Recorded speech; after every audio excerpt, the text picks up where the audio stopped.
Hi, it's me, Andreij. It's been a long time since you last saw the great grandmother. Not without reason, because it's my personal failure.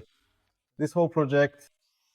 However, nothing happens without a reason, and it turned out that my failure with this motorcycle might actually lead to us saving someone's life together Tuesday. That's why you absolutely have to watch this video until the end. I'm asking you. Well, as you may or may not know, I got this motorcycle.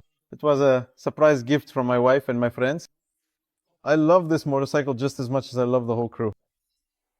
Unfortunately, as soon as it was assembled by Marcinko Skolanovski, I took it to Spain. There, it was full throttle. I crashed, and the motorcycle got a bit scratched up. The fairing got a little wrecked. You can see all of that in the previous episodes.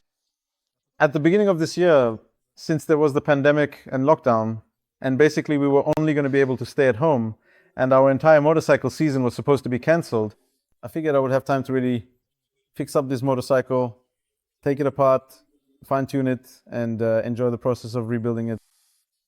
It turned out as usual, which means the motorcycle season actually exploded. I had to do everything at once.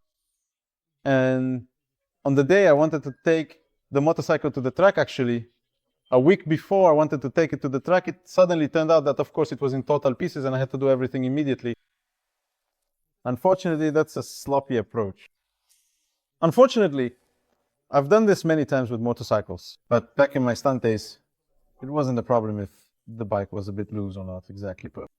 But these are races, and I was supposed to take this motorcycle to BRNO, which you can see here. And as you can see, I went, but let's go step by step. First of all, a huge thank you to all of you for being so active. Because when I said I needed to fix the fairings, maybe do something about them, there were comments. People came to me with those fairings saying, I'll do it for you. But I was like, no, I'll do it myself. And at that moment, Marcin emailed me, listen, I used to work on fairings. I sold them or did something with them. I don't need the materials anymore. I have resin, fiberglass, everything you need to repair those fairings. I'll just send it to you so it doesn't go to waste at my place, because otherwise I'll just throw it away. I thought, wow, that's brilliant. Zero waste. So we'll use everything we need and I won't have to spend any money. I received the package. The equipment was super professional. I still needed to fix the exhausts as well. You took me to Mr. Eric from Edhost on, where was it? New Court? Nowy Dwór Mazowiecki. Yep. And everything was going well. The exhaust was really repaired, first class, everything replaced inside. Perfect. Very nice.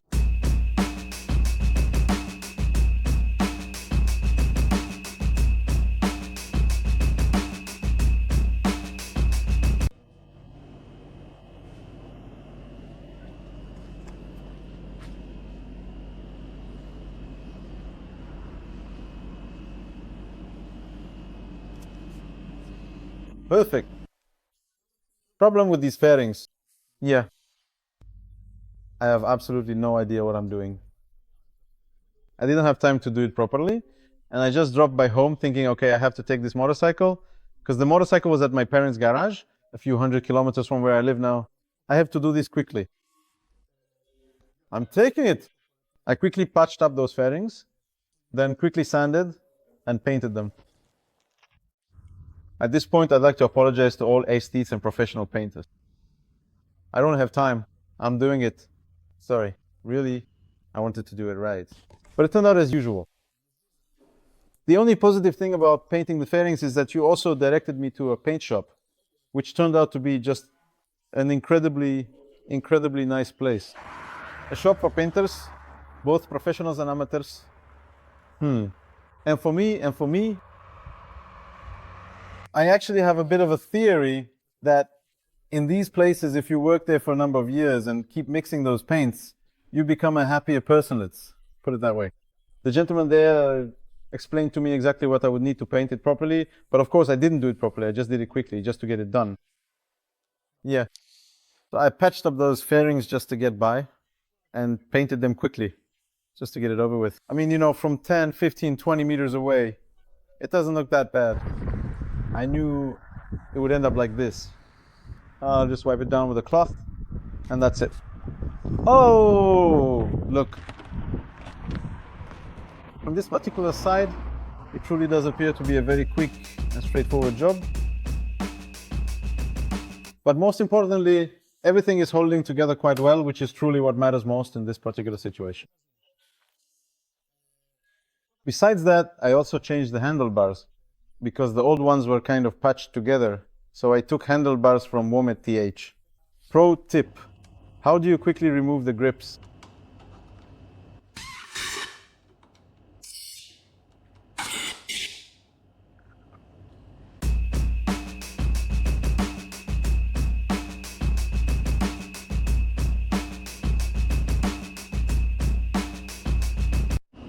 And it's all nice and tidy. Pretty much everything went on in one go, which is cool. What? Is it because they have a hinge? So if I wanted to extend the clip-ons or change something, I don't have to remove the triple clamp anymore. It's cool that they have a marked scale on top, so you know exactly how to set them up. And now, for sure, when I'm at the track, I'll still adjust everything to my liking. But remember, even if you know you're going to change something later, always tighten the bolts, because I know how it is. You get all sweaty, you arrive at the track, you just want to ride, you skip over the fact that you need to adjust something, you forget to tighten something, and then things can go wrong. So I'm tightening, and putting on new grips. And I took the motorcycle home, and of course, to get it ready for the track, more changes and more inspections were needed.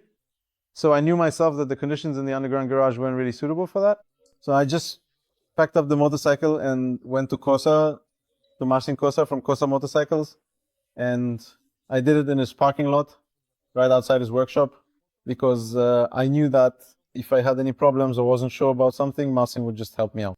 So there I am, working on the motorcycle, and Marcin comes over and says, I turned the rollers around. Why? Well, because when you brake... Halfway through braking, you'll be in for a surprise. What a bunch of damn experts. All right. So I kept tinkering with the motorcycle.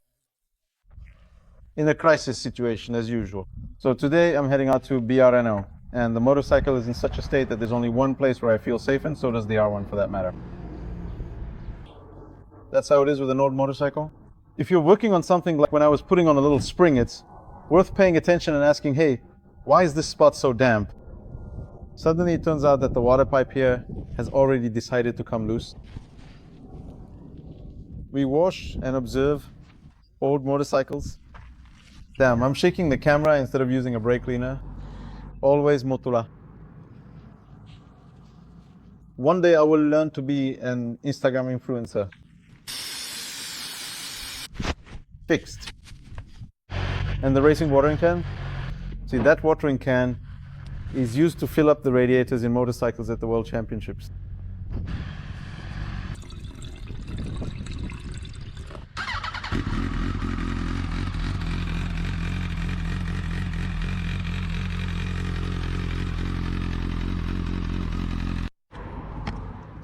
And now, here's an ad. I know how to do an honest one. Honestly, it's the best oil I know because I trust it. Why? My friends can confirm that I was the guy who really pushed the race bikes to their limits. Some even say I pushed them the hardest. Somehow, my race bike, a Honda CBR 600 F4, was the only one. It never exploded. I had one engine, one frame, and the engine still runs today. I mean, it doesn't drive because it's parked, but after me it still drove. Why? I don't know. Maybe he was just exceptionally good. Or maybe because I seriously always poured 300V at first because it smelled like bananas.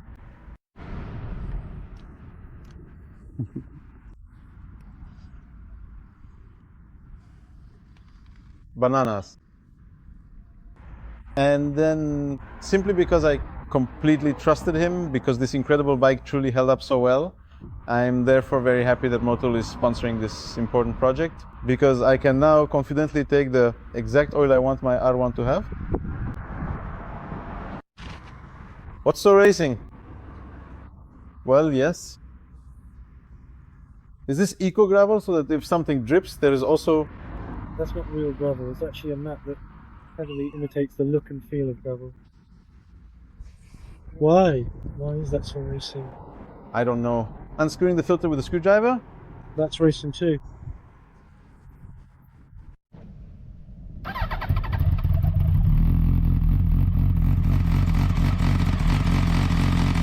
Well, let's say the bike, in quotes, was holding together.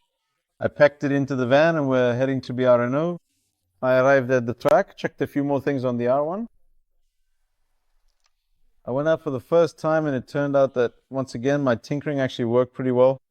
Everything was running smoothly. I had to adjust the handlebar settings, tweak the sets a bit, and so on. Oh, and most importantly, how do you get parts for these kinds of motorcycles? Well, Janusz from Moment Tech used to have one like that. And of course, that's how you get racing parts. Not by just going to the store and buying them, right? Exactly. Janusz knows his way around the R1. So many little details. Look, just off a glance at this box, and I can already see how many parts I was missing from here. Yeah, that's my logo. I operate under that logo. That's right. So what will come in handy? What will be useful? Exhaust springs, for example. A seriously hard to find item. So riding these old motorcycles really has its own vibe as long as you have enough time and the right mindset to really take care of things. And that came back to bite me, because I went out for the second session, if I remember correctly.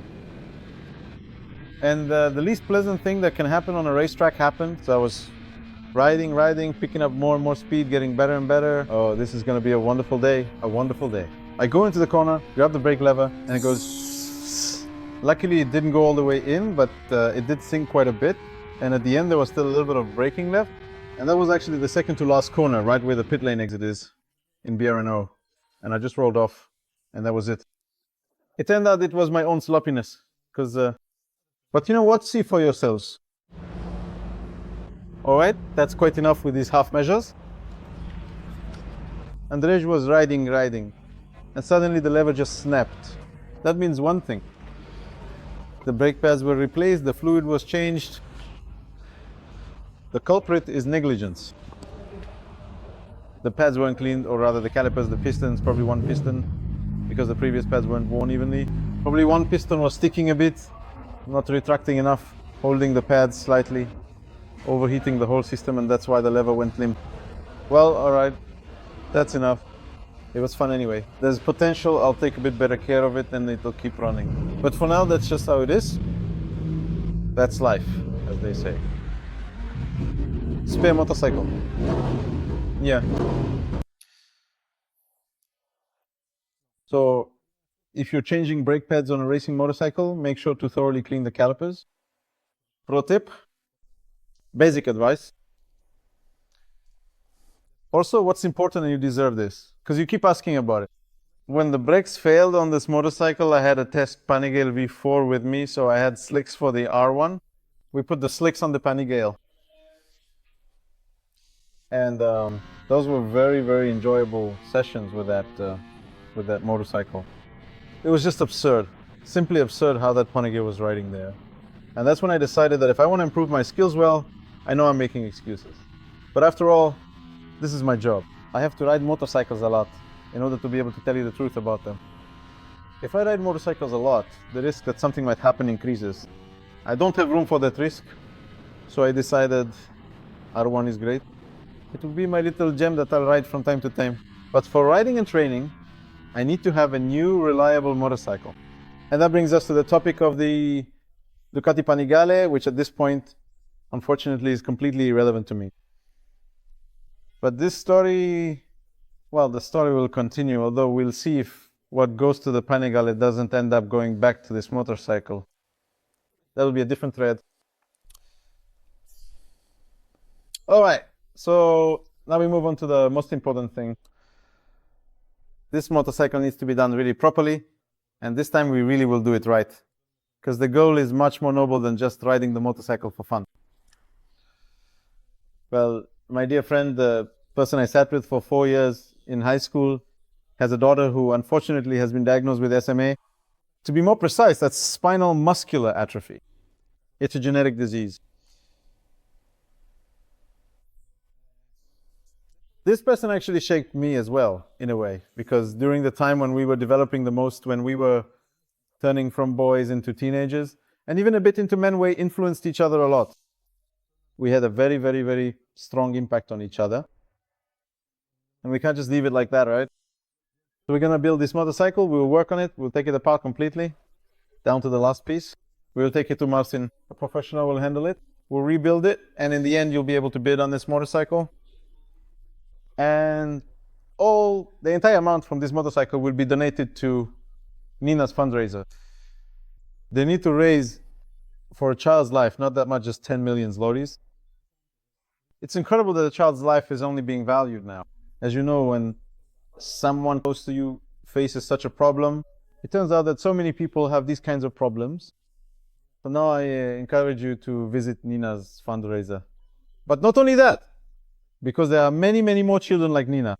Children who have a chance to live, first and foremost, to live, because this disease causes the basic muscles that allow us to breathe or for our heart to beat to stop working. So there are many, many more children who have a chance at life, and at what we might even call a normal life, because this therapy is experimental. But it offers very good prospects, and those muscles can start working again. We'll probably talk more about this, so I invite you, please check it out. I'm not sure if I'll be able to pin the link to Nina's fundraiser somewhere here. Donate whatever you can. Also visit other profiles, and if you can, help them too. And now we're getting to work at a bit more intense pace than before. And just like my wife said, the one who gave me this motorcycle, this is the perfect fate for this bike, because there's really good energy around it. It has a very rich history, let's remember that. Paweł Szopek and Bartek Lewandowski have both ridden it. We'll talk to them about it as well. This is a unique machine, and I hope it will also contribute to a special cause. Well, thank you all very much. So, let's get to work. Let's go.